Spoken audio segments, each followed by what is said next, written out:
Comenzamos entonces. La guía de onda, las guías de onda que vamos a ver aquí de aquí en adelante son guías que soportan modos TE o modos TM. ¿Cuál es la diferencia entre este tipo de guías y las que hemos visto anteriormente? Bueno, básicamente que están hechas de un solo conductor, a diferencia de las guías TEM, que siempre eran de dos conductores, en el cual entonces se podía definir un voltaje que iba entre un conductor y otro, y una corriente que iba de ida en un conductor y de vuelta en el otro. Aquí no es así porque estas guías de onda solamente tienen un conductor, son huecas por dentro y conductor por fuera. Entonces, al tener ese caso, la onda viaja haciendo múltiples reflexiones dentro de ese hueco que está acá. Entonces, no se puede establecer un voltaje ni una corriente de ida y de vuelta en esa geometría. Entonces, las ecuaciones que rigen este tipo de guías son totalmente distintas a las guías que vimos anteriormente, las guías TEM. Entonces, aquí en clase vamos a analizar básicamente la guía de onda rectangular, esa que está aquí, la primera, y la segunda, la guía de onda circular. Entonces, soportan básicamente los modos TE y los modos TM. Y hay algunos modos híbridos que son los modos EH, que así no los vamos a ver aquí en clase. Entonces, ¿qué características tienen? Bueno, que no existen voltaje ni corriente, como lo dice aquí, ¿no? Entonces, todo el análisis para poder resolver la forma en que se propaga la onda dentro de esas guías se tiene que hacer resolviendo las ecuaciones de Maxwell para el campo eléctrico y para el campo magnético. Entonces, ese es básicamente el tema que vamos a resolver aquí. Cómo calcular esos campos y qué forma tienen.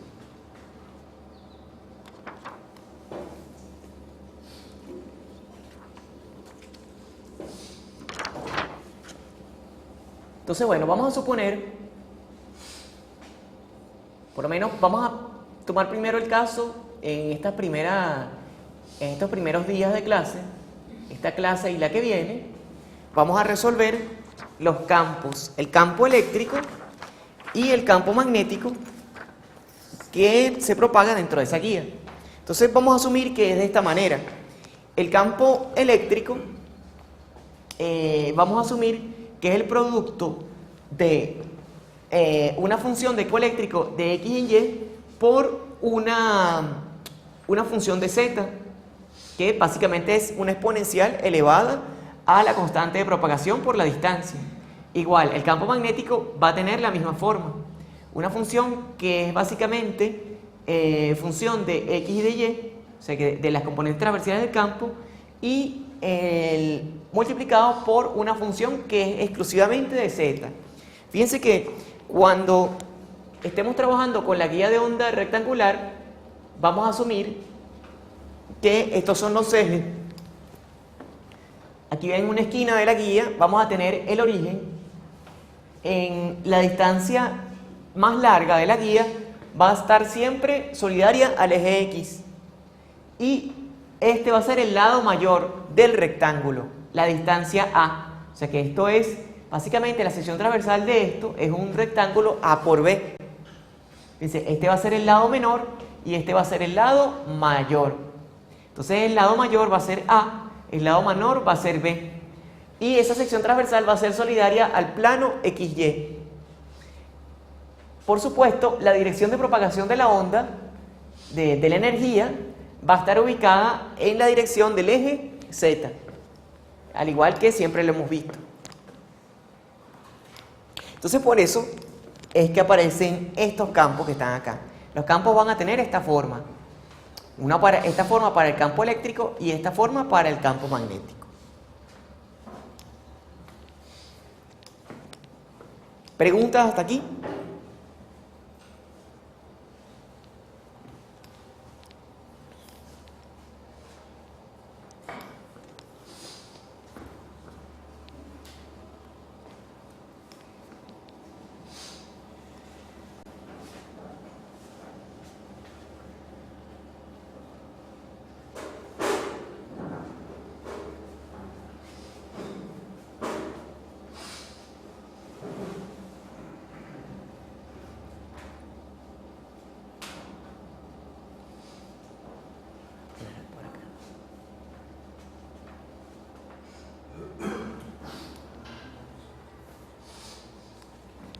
Esperar mientras copian allí.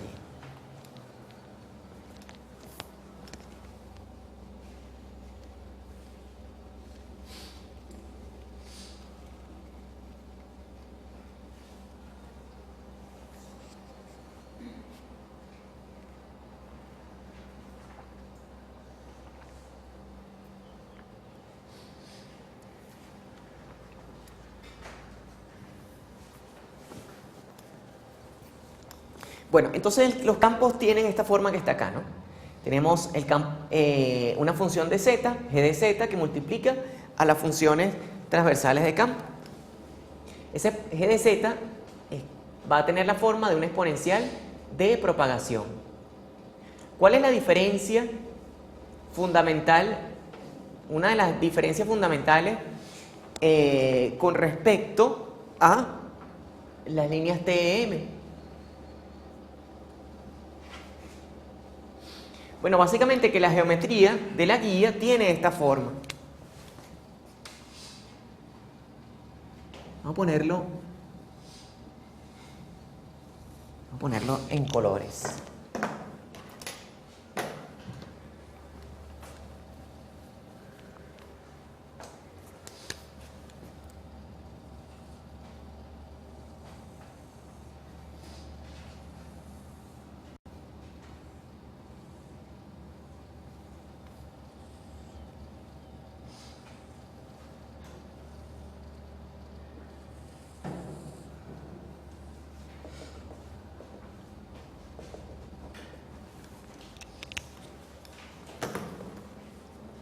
Entonces, claro, cuando la onda, ¿qué es lo que sucede con ella?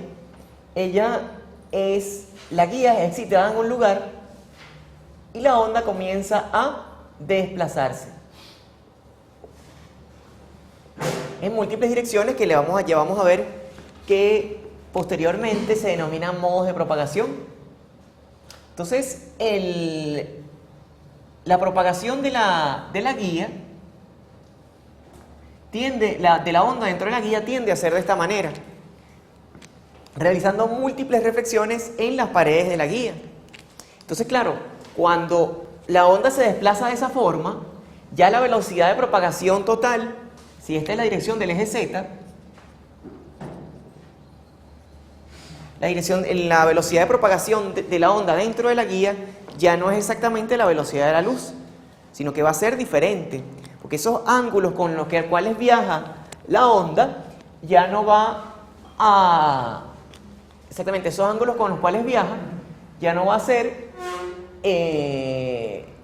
un recorrido directo, que sería en el caso de que esto fuese vacío, sino que hay que realizar múltiples reflexiones en las paredes de la guía, si esto fuese el caso de que esto fuese vacío. Entonces, dime. Pero ¿por qué varía la velocidad si lo que está... O sea, la velocidad de propagación en esta dirección sigue siendo la velocidad de la luz, pero la velocidad de propagación total de la onda, desde acá hasta acá, cambia. Entonces, claro, ya la constante de propagación ya no es, por esa razón, no es esto que siempre habíamos visto, que es este término. La velocidad de propagación era igual a omega cuadrado mu por epsilon, sino que hay que sumarle esta cantidad que está acá, una cantidad que vamos a llamar K sub C, para para tomar en cuenta ese fenómeno, pues. ¿Ves?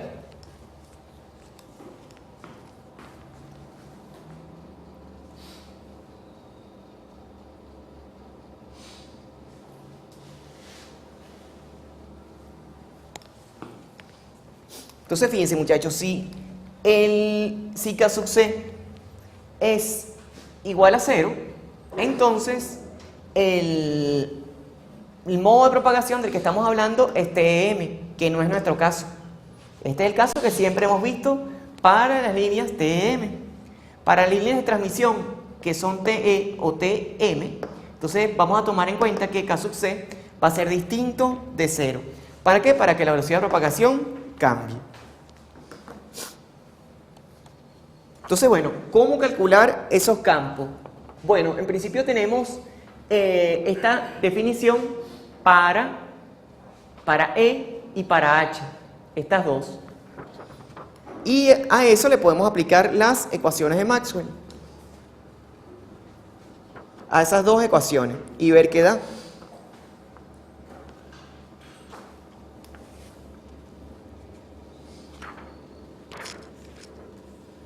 Si esas dos formas, si esas dos expresiones les aplicamos la ley de Ampère, la ley de Ampère-Maxwell,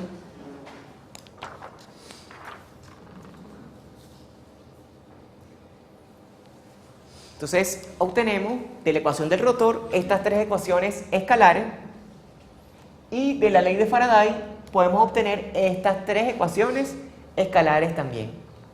Entonces, por un lado, vamos a tener la relación entre dz y h de x, e de z y h de y, e de x, todas esas componentes una con la otra. Igual para el otro lado. Al resolver esas ecuaciones tenemos resueltas, esas ecuaciones diferenciales tendríamos resueltas las ecuaciones dentro de la guía, la forma de los campos dentro de cada una de las guías para cada caso. En este caso, la guía de onda rectangular. Fíjense que aquí tenemos ¿qué es lo que se busca con esto acá? ¿Cómo orientar este cálculo? Bueno, hay que, si la forma de propagación de las guías es TE o TM, ¿qué sucede? Vamos a tener para uno de los casos que para el caso del modo TE va a haber un campo magnético que va a estar en esta dirección. Este va a ser H de Z. Vamos a ponerlo así.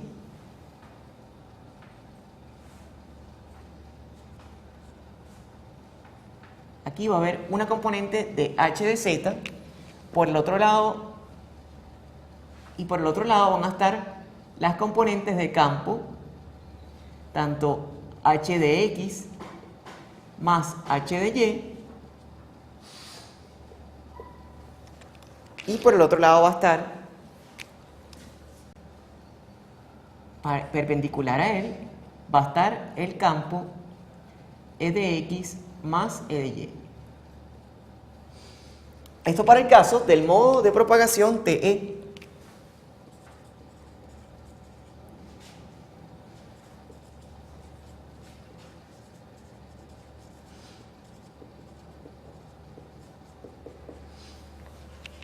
Para el modo de propagación TE, no existen componentes de campo eléctrico en la dirección de propagación. Entonces, el caso es así. Así que tenemos el caso de que E.1z es igual a 0 para el modo de propagación TE. Si el modo de propagación es TM, entonces es justo lo contrario.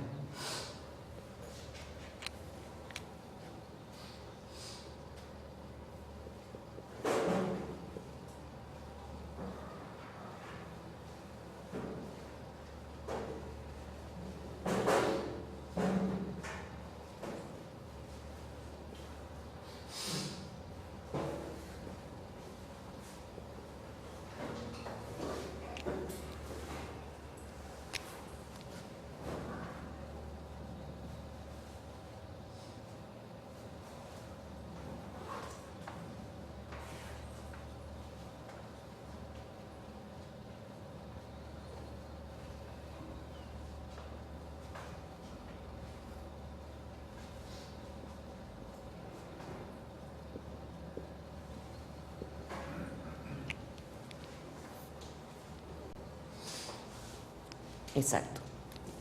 Entonces, en este caso,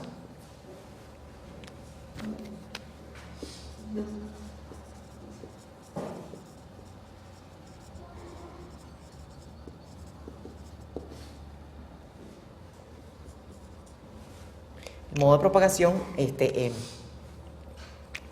¿Cuál es la dirección de propagación? La dirección de propagación, en este caso, es 1z. 1z y 1z, en ambos casos. Entonces, de acuerdo al sistema de referencia que estamos utilizando.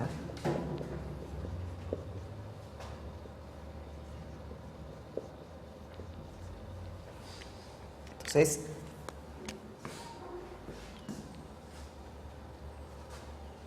exactamente.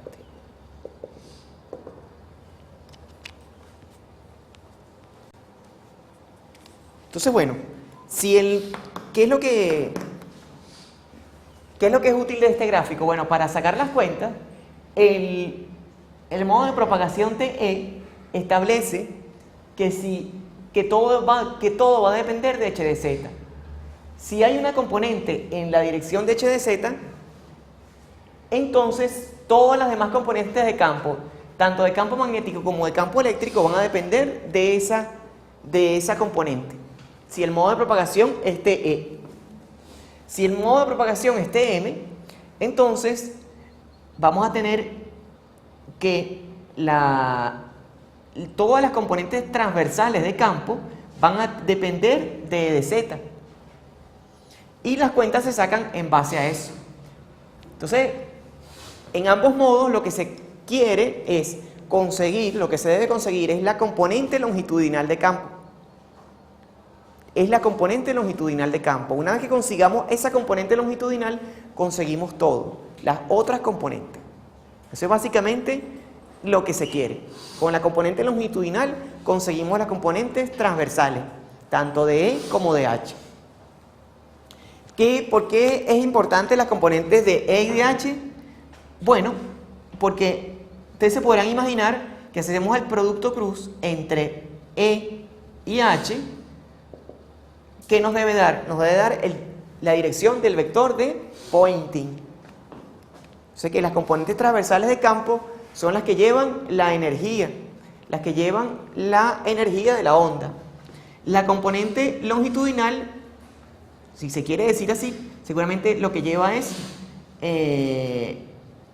energía reactiva. O sea que energía que va y viene, que se acumula en un sitio, vuelve para un lado y se va para el otro y así. Pero que realmente no se transmite de un puerto hasta el otro puerto. Las componentes que realmente llevan potencia son las componentes transversales de campo. ¿Ven? Entonces, ese es el sentido de esas ecuaciones que están acá, de esas formas que están acá. Entonces, bueno, si tenemos las ecuaciones de Maxwell aquí colocadas, entonces ¿cuál es el sentido de ellas? Bueno, la idea es combinarlas de una manera tal de que se pueda conseguir una sola ecuación para E de z y para H de z, según el modo en que estemos trabajando. Entonces, después de mucho trabajar, sobre todo utilizando estas ecuaciones de donde está E de z y donde está H de z, fíjense que aquí esta ecuación aquí aparece E de z, aquí también, por el otro lado que también aparece H de z acá, y aquí aparece E de z, combinando todas esas ecuaciones al final, introduciendo una dentro de la otra, tenemos este caso. Podemos llegar a estas ecuaciones diferenciales.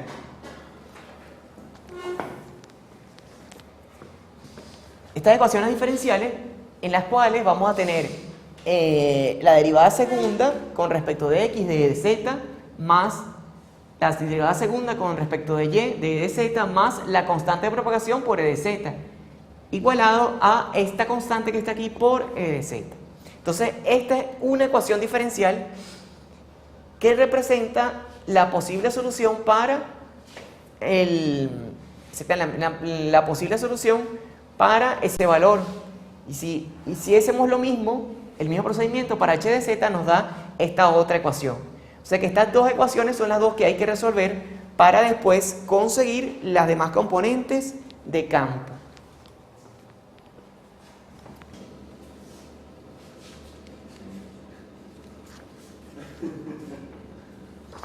Bueno, muchachos, entonces Fíjense, una vez que tenemos que tengamos la posible solución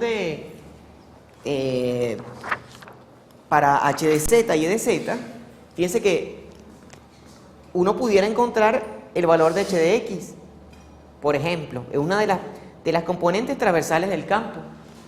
Fíjense que h de x, de acuerdo a una de las ecuaciones del rotor, es función de e de z y e de y. Pero a través de otra de las ecuaciones rotacionales, de las ecuaciones escalares que salen de las ecuaciones rotacionales de Maxwell, e de y es h de z, tiene esta relación con h de z y h de x. Entonces uno puede introducir e de y aquí adentro y luego despejar h de x de allí. Dice que e de y lo podemos introducir aquí adentro y obtener este valor. Y entonces h de x ahora, que antes era esto, ahora es esto que está acá. Y ahora esta ecuación que está exactamente, que relaciona h de z, e de z y h de x, de aquí podemos despejar este h de x para el otro lado. Y al final nos va a quedar esta ecuación que está aquí abajo. No se ve todo en una misma lámina, pero bueno, ya aquí al final sí se ve.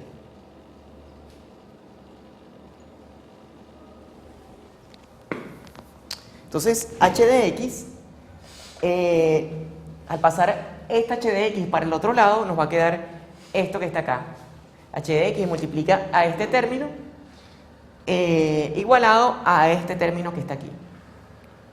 Entonces, uno puede pasar este término dividiendo y ya queda h de x despejado. Fíjense que ahora queda en función de e de z y h de z. O sea que es un ejemplo de cómo se despejan las ecuaciones, las componentes transversales de campo con respecto, quedando en función de las componentes longitudinales, e de z y h de z. Que la base del cálculo entonces es conseguir primero h de z y e de z y después conseguir todo lo demás.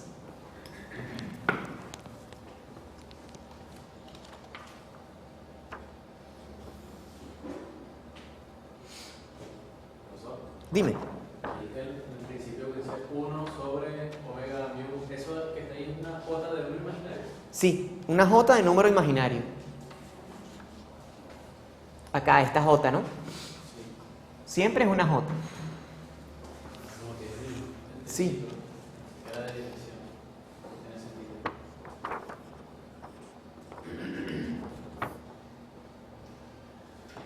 De todos modos, esto más o menos está en la guía, ¿no? Toda esta información.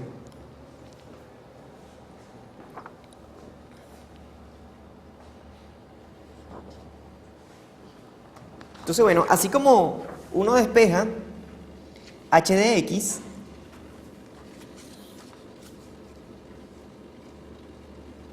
también se puede despejar h de y, e sub x y e sub y, de las mismas ecuaciones de Maxwell.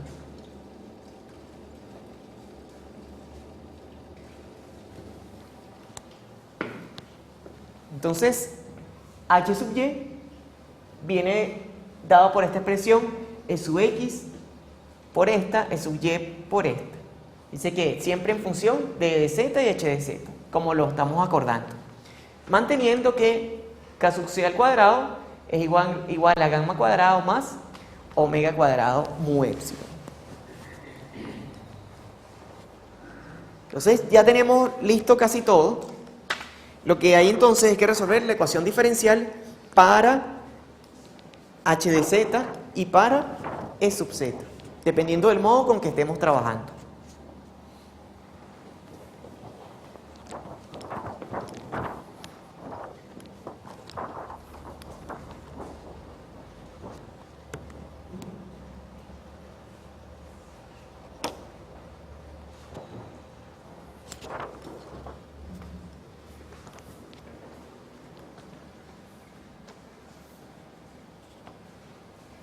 ¿Preguntas hasta aquí?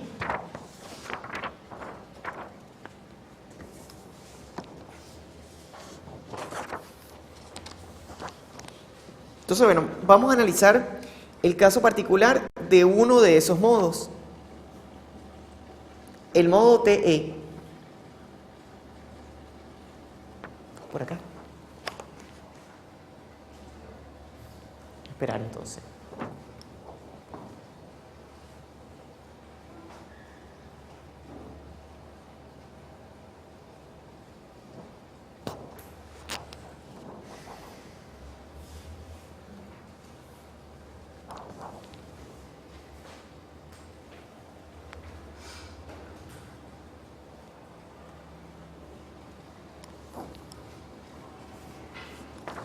Si quiere. Toma. Bueno, entonces, por lo menos para el modo TE, E de z es igual a 0 y h de z es distinto de 0. Entonces la ecuación que hay que resolver es esta que está acá. La ecuación diferencial que hay que resolver es esta, la derivada segunda de h de z con respecto a x más la derivada segunda con respecto a y de h de z más k sub c al cuadrado por h de z debe ser igual a 0. Entonces, bueno, para poder resolver esto hay que hacer lo mismo. O sea, se ha demostrado que hay que hacer lo mismo que hicimos en teoría electromagnética para el caso de las soluciones de la ecuación de Laplace. Fíjense que la forma es muy parecida. La ecuación de Laplace no tiene este término en coordenadas rectangulares, pero aquí sí lo tiene. Sin embargo, la forma de solución es muy parecida. Entonces, vamos a proponer que h de z es el producto de una función x por una función y que dependen solamente de x y de y respectivamente. Al igual que en teoría electromagnética. Variables separables. Entonces, si introducimos esa h de z en esta ecuación diferencial, entonces nos va a quedar esta expresión que está aquí. Si esto es igual a 0, entonces ahora esto es lo que va a ser igual a 0.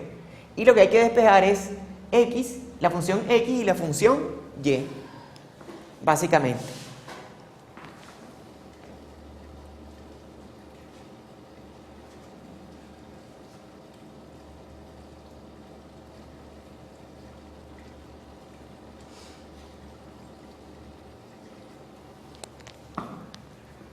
Entonces, fíjense, muchachos, si despejamos esto, si dividimos todo entre x y y, el producto x y, nos da esta expresión que está aquí.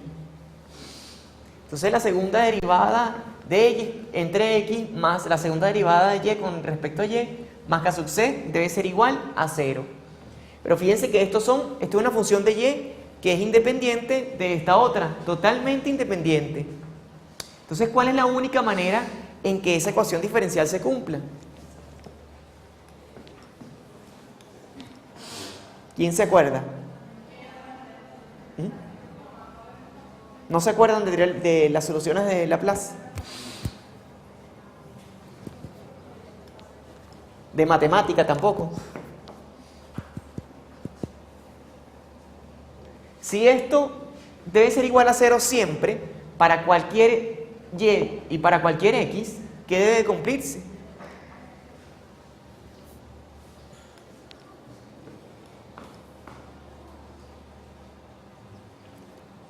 Que las soluciones sean coseno o seno. Claro, eso es de memoria, que ya lo saben, ¿no? Pero acá, ¿qué debe cumplirse? Si esto sí cumple siempre y esto es independiente de esto, entonces ¿qué debe ser esto? Y esto aquí deben ser constantes para que esto se pueda anular. Porque si no, entonces no se cumple ni para cualquier y ni para cualquier x. Podemos hacerlo cumplir para algún valor específico, pero no para todos los valores de x ni para todos los valores de y. Entonces, esta ecuación diferencial que está aquí se convierte en realidad en dos ecuaciones diferenciales distintas. Entonces, a esta constante le vamos a llamar k sub x y a esto le vamos a llamar k sub y para que se pueda cumplir esa ecuación que está allí. Si estos son constantes, si estos son constantes que están aquí, y esta x la pasamos para este lado, y esta y la pasamos para este lado, entonces tendremos el caso de una ecuación diferencial que ustedes ya conocen, ¿verdad? De las matemáticas anteriores. Y eso tiene como solución estas dos ecuaciones que están aquí. Funciones trigonométricas. Son ecuaciones diferenciales que conducen a soluciones trigonométricas para la función x y para la función y.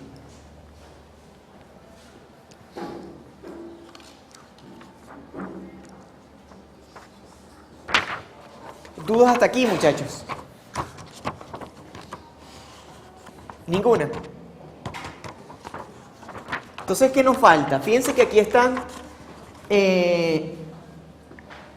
aquí está todo en función de k sub x y k sub y. Pero todavía tenemos unas cuantas incógnitas por resolver. ¿Qué hay que hacer allí? Ahí lo que hay que hacer es aplicar condiciones de borde para conseguir esos valores que tenemos de incógnita. Entonces, para conseguir esos valores aplicamos condiciones de borde. ¿Ya copiaron esta parte? Esta parte sí es más importante.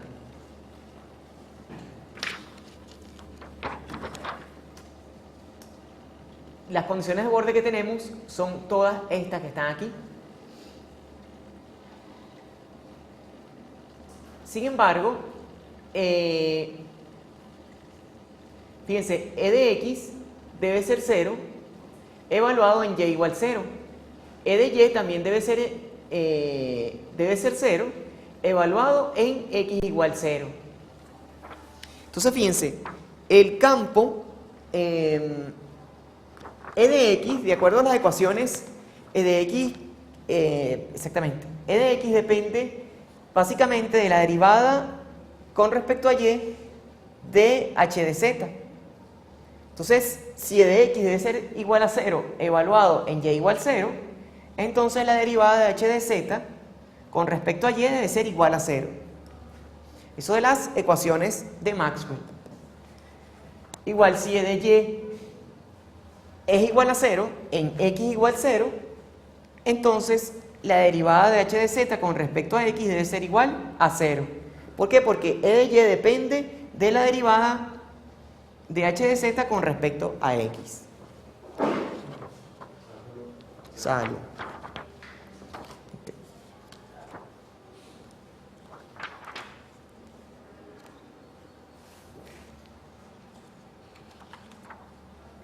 Bueno, entonces si aplicamos esas condiciones,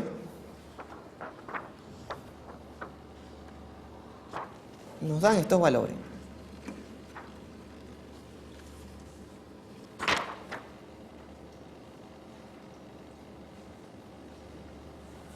Entonces, h de z es esa función x por y, que ya las definimos su forma como era. Si aplicamos la derivada con respecto de y al h de z, entonces eso tiene que ser igual a 0. Ya si derivamos exactamente al derivar esa h de z, entonces nos da esta expresión que está acá. Y eso tiene que ser igual a 0. Entonces de allí sale que b sub 2 debe ser igual a 0.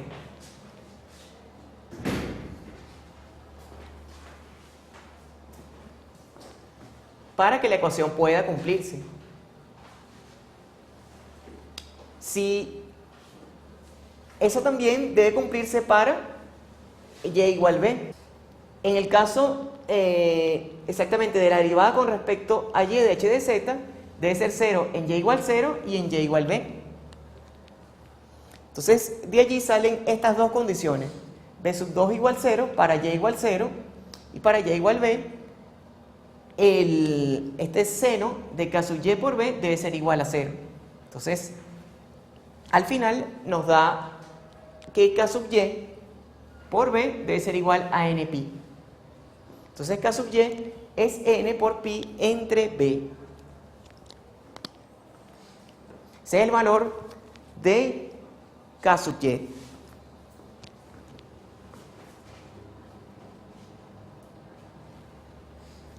¿Se ve, muchachos? ¿O vamos muy rápido?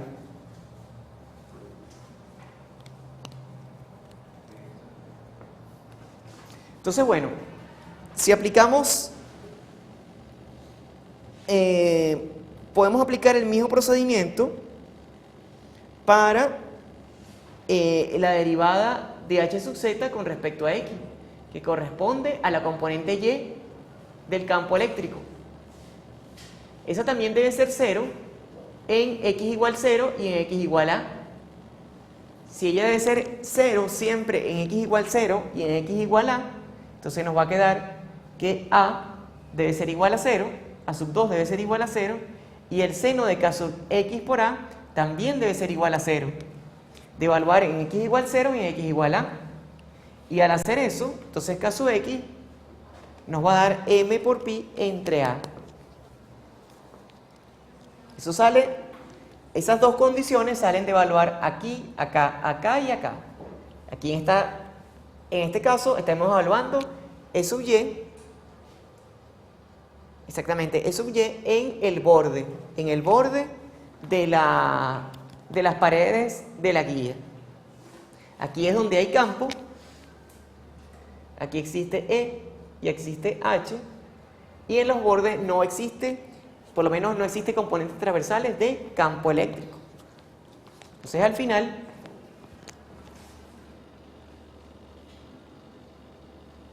¿qué nos queda? K sub x es igual a n pi entre b, K sub y es igual a n pi entre b y K sub x m pi entre a. Y por supuesto, h sub z queda simplificado de esta manera. Es una constante por el coseno de m pi entre a por x por el coseno de n pi entre b por y.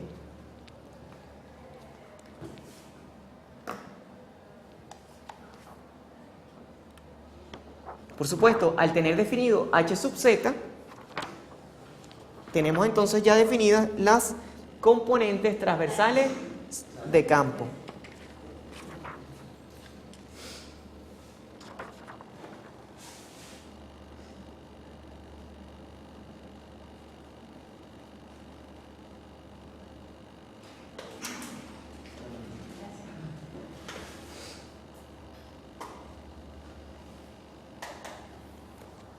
Con esas expresiones que están allí.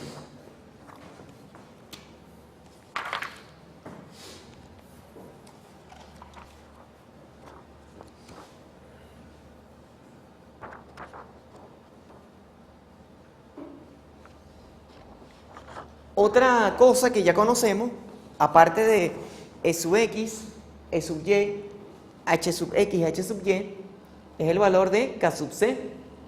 Fíjense que K sub c ahora tiene este valor que está acá.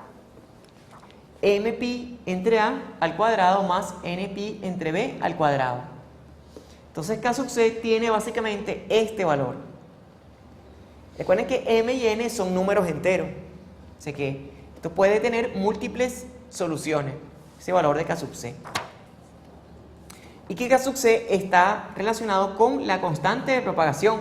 Si uno despeja, coloca esto para el otro lado, entonces obtiene el valor de la constante de propagación de la onda en el medio. Entonces eso es lo que es aquí. Constante de propagación al cuadrado es igual a este valor que está aquí. Originalmente estos términos, cuando estábamos trabajando con los modos T, E, M, este término no existía. Y aquí lo que quedaba nada más era esto. Ahora existe esto que está acá para la constante de propagación, esta suma de términos.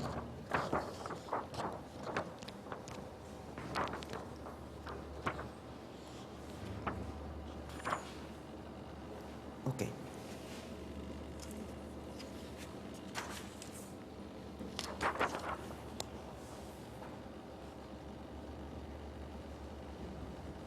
Entonces fíjense, muchachos, aquí es donde empiezan las diferencias con los modos TEM. Es un análisis diferente. Fíjense que si la constante de propagación entonces es la raíz de k sub c al cuadrado menos omega cuadrado mu épsilon. Si este valor que está acá es mayor a omega cuadrado mu por épsilon, entonces la constante de propagación es un número real. Es un número real. Si uno, para la mayoría de los casos, uno puede calcular ese número real. Y generalmente dan valores bastante altos para alfa. Alto con respecto a lo que podría conseguirse para otros tipos de atenuación. Entonces, en ese caso, no hay propagación. En ese caso, generalmente, cuando uno tiene que este valor es mayor a este, se dice que para casos prácticos no hay propagación.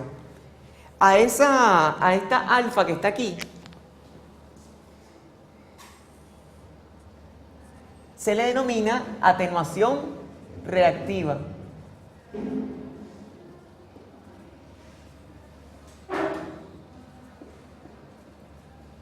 O atenuación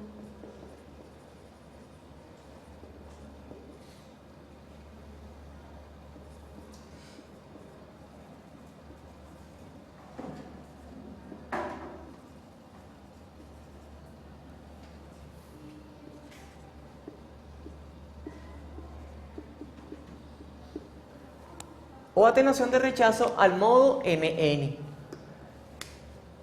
Entonces, eso es un tipo de atenuación que no hemos visto hasta ahora, pero que ahora se sucede en el caso de los modos TE o los modos TM. Entonces, una onda que intenta propagarse dentro de la guía, pero que no puede. Que no puede porque se atenúa automáticamente.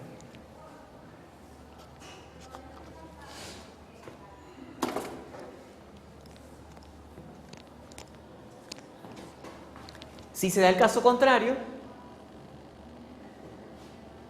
de que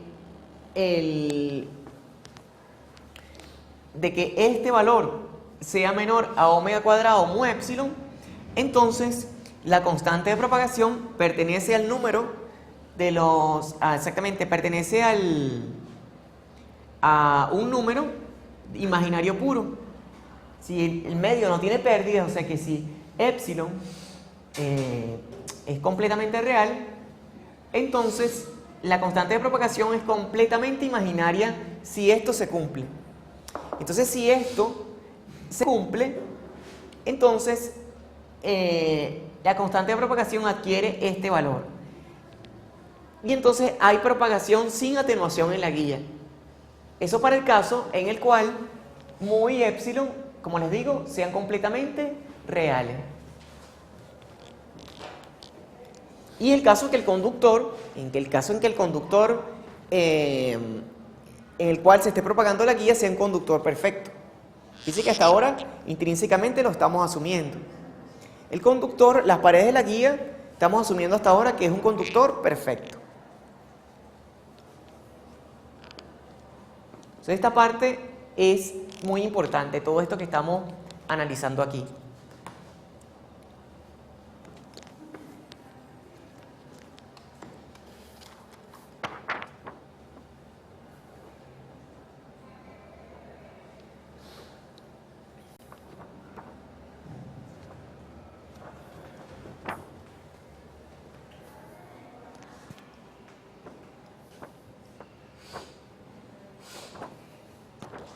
Entonces, fíjense, muchachos, ¿qué implicaciones tiene esto? Bueno, vamos a suponer que esto tenga un valor fijo.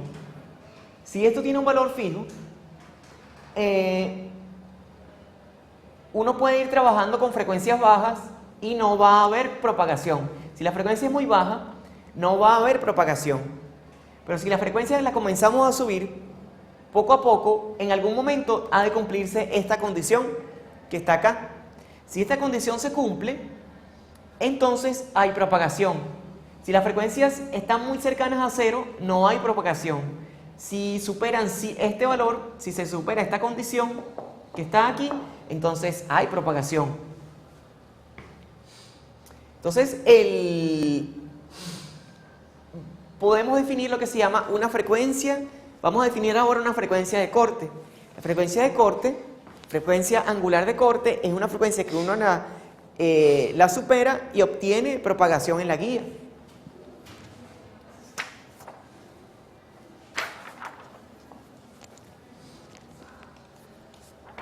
¿Qué copiaron todos? Pues esto sí es verdaderamente importante.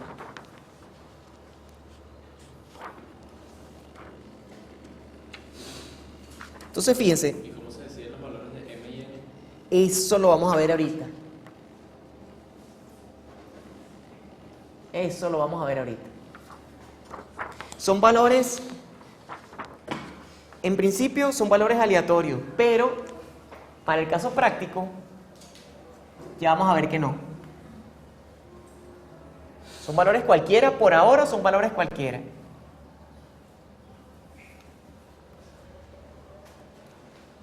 Fíjense, muchachos, a este K sub C cuadrado que estaba aquí, que era m pi por a en n, exactamente, ese n entre pi entre al cuadrado, ¿verdad?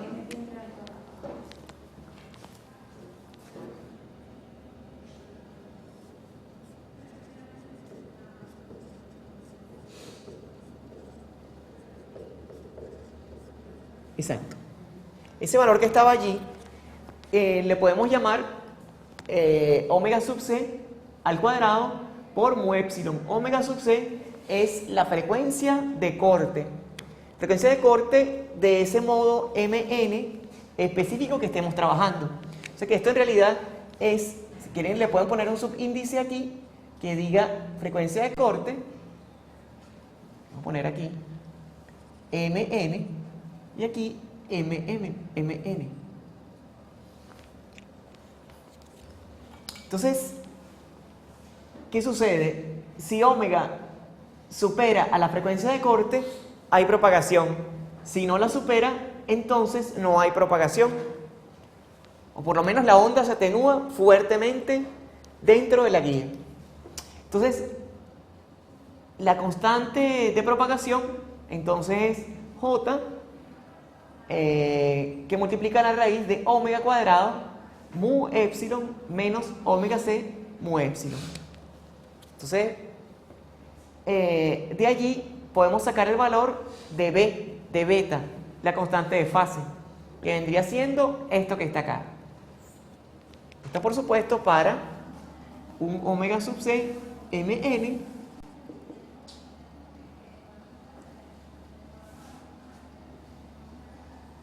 igual a la raíz de mu epsilon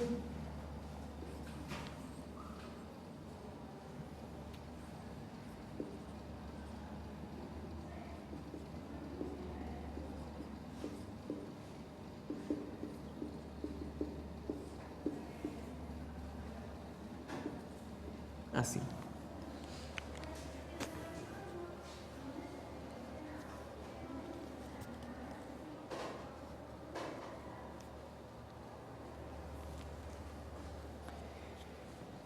Entonces, la constante de fase va a tener este valor. De modo que fíjense que esta es otra diferencia con respecto a las guías de onda, exactamente, a las guías de onda que trabajan en modo TM. Fíjense que aquí tenemos que la constante de fase viene siendo raíz de mu epsilon por omega aquí entre la raíz de 1 menos omega c entre omega. Si vemos la constante aplicando la ley de que beta es 2pi sobre lambda, vamos a ver que la velocidad de fase ahora va a depender de la frecuencia, que antes no dependía de la frecuencia. Al tener esa raíz de allí, al tener la constante de fase ser dependiente de la frecuencia por este lado y por este otro, entonces ya la velocidad de fase también depende de la frecuencia. O sea que la velocidad de fase dentro de la guía no es la misma a diferentes frecuencias. Esa es es una de las características de las guías de onda rectangulares.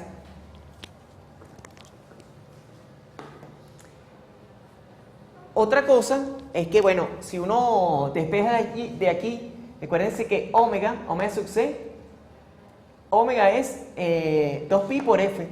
Uno puede calcular la frecuencia de operación, la frecuencia de corte real de operación de la guía despejando entre 2pi. Entonces nos queda este valor que está acá. Esa es otra cosa que es importante. Si la raíz de mu epsilon, es decir, mu y epsilon son los mu y epsilon del vacío, entonces esto queda la velocidad de la luz que multiplica a este valor que está acá. Eso solamente para, esto es si mu igual mu sub 0 y epsilon igual a epsilon 0.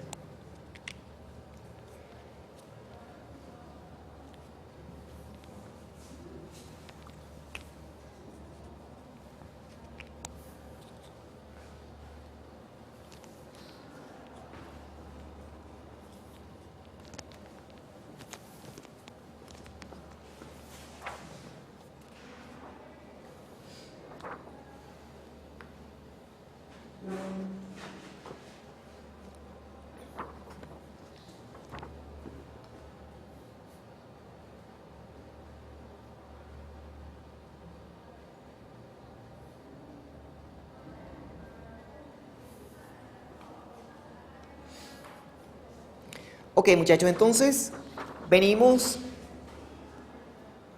con la pregunta que hacíamos por aquí, ¿verdad? ¿Qué valores puede tener m y n? ¿Qué valores posibles pueden tener? Porque hasta ahora pueden ser valores aleatorios que están allí, que son simplemente valores enteros para que se cumplan las condiciones de borde.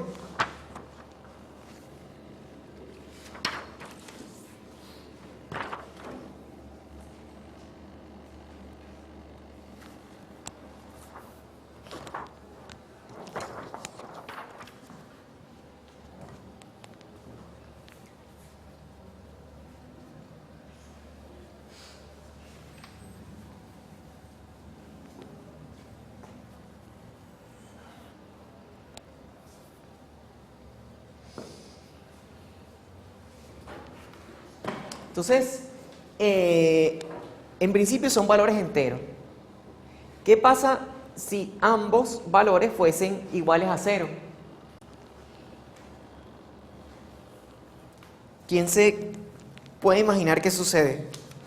¿Qué sucedería si eso fuese cierto? A ver.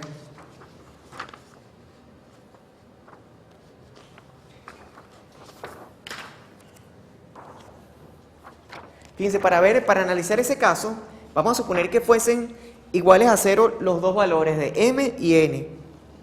Fíjense, aquí está, por acá lejos, en alguna parte, habíamos calculado la expresión de h de z. h de z tenía esta expresión que está acá. Y de h de z dependían las demás componentes de campo. Si m y n fuesen, si m y n fuesen iguales a 0, entonces esto h de z sería una constante. Al ser h de z una constante, al calcular las derivadas con respecto a x y con respecto a y, de las cuales dependen su x y su y, h de x y h de y, entonces todas esas derivadas se anularían. Entonces e sub x sería igual a 0, e sub y sería igual a 0, h sub x igual a 0 y h sub y igual a 0. Entonces, no tiene mucho sentido, no tiene realmente sentido considerar que m y n puedan ser iguales a 0, ambos al mismo tiempo. Por esa razón, porque si no, no existirían componentes transversales de campo, y son las que llevan potencia. Las que llevan potencia dentro de la guía. Entonces, vale la pena entonces considerar que esas constantes, ninguna de las dos puede ser 0 al mismo tiempo, y que si m es igual a 0, n es distinto de 0, y que si n es igual a 0, entonces m es el que es distinto de 0, o que los dos son distintos de 0. Esos son los casos que se pueden considerar. Entonces, fíjense, muchachos, podemos calcular la frecuencia angular de corte exactamente para el modo TE en 0n, asumiendo que m es igual a 0, la frecuencia angular de corte quedaría definida de esta forma. Si n es igual a 1, entonces tendríamos definida completamente esa frecuencia de corte para ese modo m igual 0, n igual 1. Eso es para un caso particular determinado. Si fuese al revés, que m fuese igual a 1 y n igual a 0, tendríamos esta otra ecuación.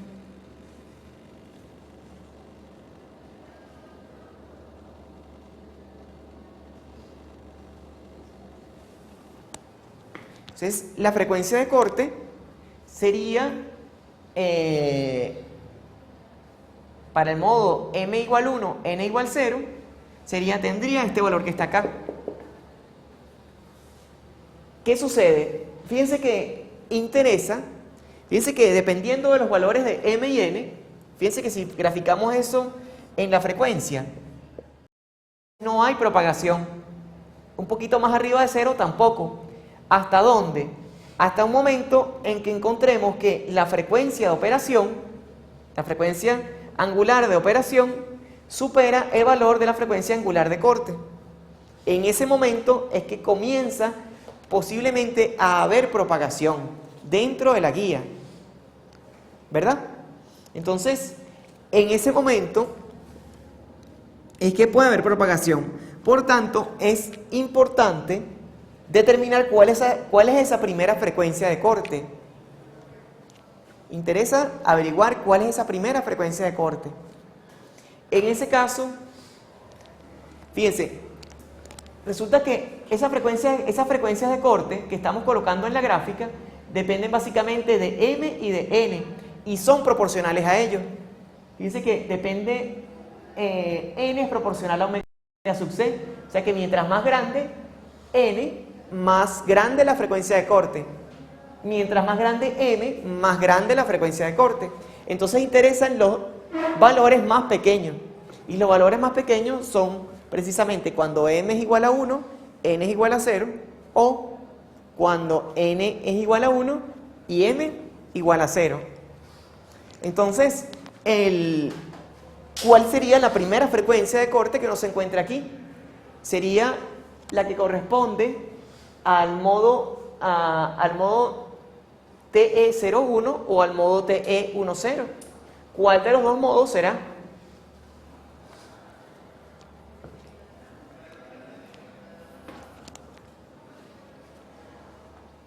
Dice que uno depende. Ajá, por allá tenemos TE01. Pero resulta que, por definición, ¿qué era este lado? Aquí teníamos A, la distancia A, y aquí teníamos B, la distancia B. Entonces, ¿cuál será la más pequeña de todas? TE10, ¿verdad? ¿Por qué? Porque A siempre va a ser mayor que B. Entonces, al ser A siempre mayor que B, entonces la frecuencia de corte más pequeña es esta que está aquí. O sea que este valor que está acá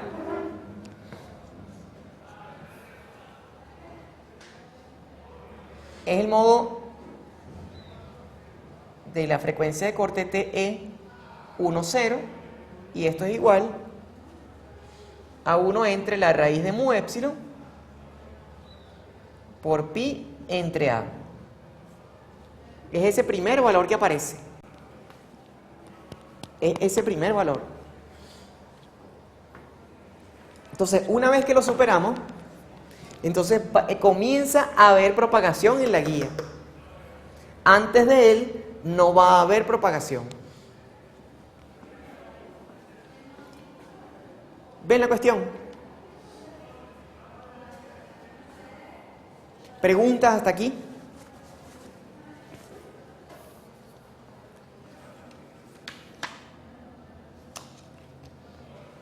Claro, interesante sería ver, eso lo podemos ver en la clase que viene, cuál es el modo que sigue después de este. Podemos también analizarlo ahorita. ¿Cuál sería el modo que le sigue a ese valor que está acá? Así como, ¿quién seguiría aquí?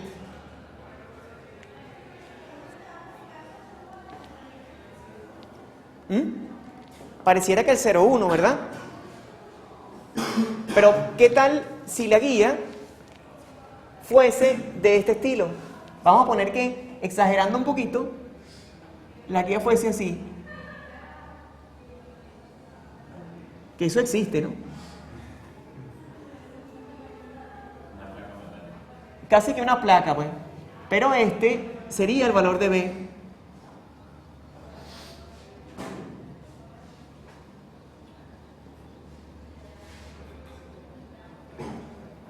Este aquí. Sería como 2B. Ajá. La siguiente frecuencia. Vamos a ver. Fíjense, si B es muy pequeño con respecto de A, entonces, ¿cómo sería esta frecuencia que está aquí? Sería muy alta, ¿verdad? Muy, muy alta. Entonces, al ser muy alta, es posible que este valor, que un posible valor de omega sub c, vamos a ponerle TE20, que sería igual a 2 pi entre A raíz de mu epsilon, que sería posible que ese valor que estuviera aquí fuese mayor, vamos a poner, podría ser mayor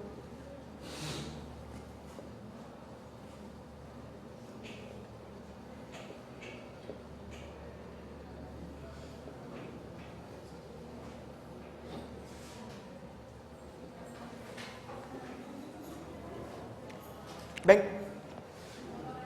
Eso para ese caso de este tipo de guía. Entonces, este valor que está acá, en realidad es omega sub c TE20 o omega sub c TE01, dependiendo de la geometría y los valores de A y B.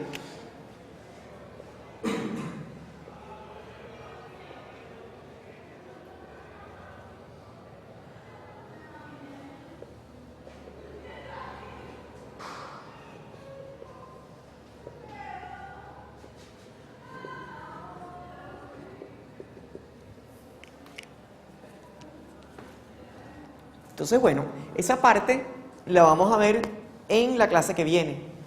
¿Qué relación tiene A y B con esta frecuencia?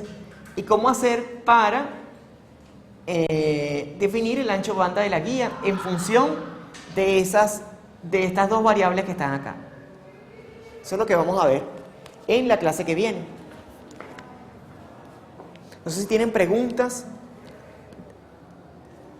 de todo lo que hemos visto. Una clase bastante densa esta que está aquí. Hay que sentarse con calma a ver los apuntes para poder entender todo. Y el miércoles traen esas dudas para acá. Entonces, bueno, vamos a dejarlo hasta aquí. Y en la clase que viene seguimos con este tema.